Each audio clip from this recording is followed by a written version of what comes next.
Susubukan nating sagutan ang isang integral na mayroong orthogonal functions. Pag-usapan natin ang orthogonal functions sa ibang pagkakataon, pero ngayon focus muna tayo dito. Integral ng sin n pi x over a times sin m pi x over a, evaluated over 0 to a. Meron tayong dalawang cases dito. Una ay kapag n equals m.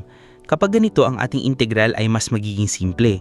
Magiging sin squared n pi x over a na lamang ito. At alam naman natin na ang integral nito ay katulad lamang ng sa sin squared x. Una muna ay alalahanin lang ang trigonometric identity na sin squared a equals 1/2 quantity 1 minus cosine 2a. Alalahanin ang integration by substitution, let u equals n pi x over a, tapos i-differentiate with respect to u sa left-hand side at with respect to x naman sa right-hand side. At makikita natin na ang dx ay katumbas ng a over n pi du. Kung alam mo na ito, good. Kung hindi pa, kawawa ka naman. Joke lang. Gagawa ako ng lecture about sa integration by substitution sa ibang pagkakataon. Ang integral natin ay magkakaroon ng bagong anyo. Tapos dahil difference ang nasa loob ng argument ng ating integral, pwedeng i-operate isa-isa ang integral natin.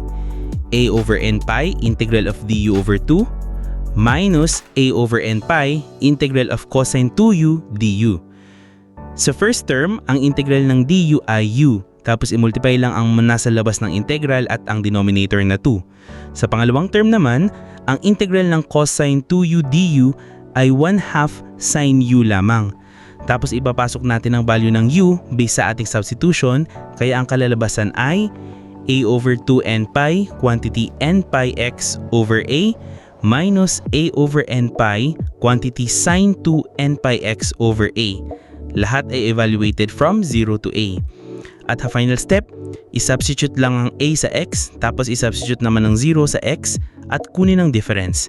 Ito na ang numerical value ng ating integral, a over 2. Hintayin ang susunod na video para naman sa pangalawang case, n not equal to m.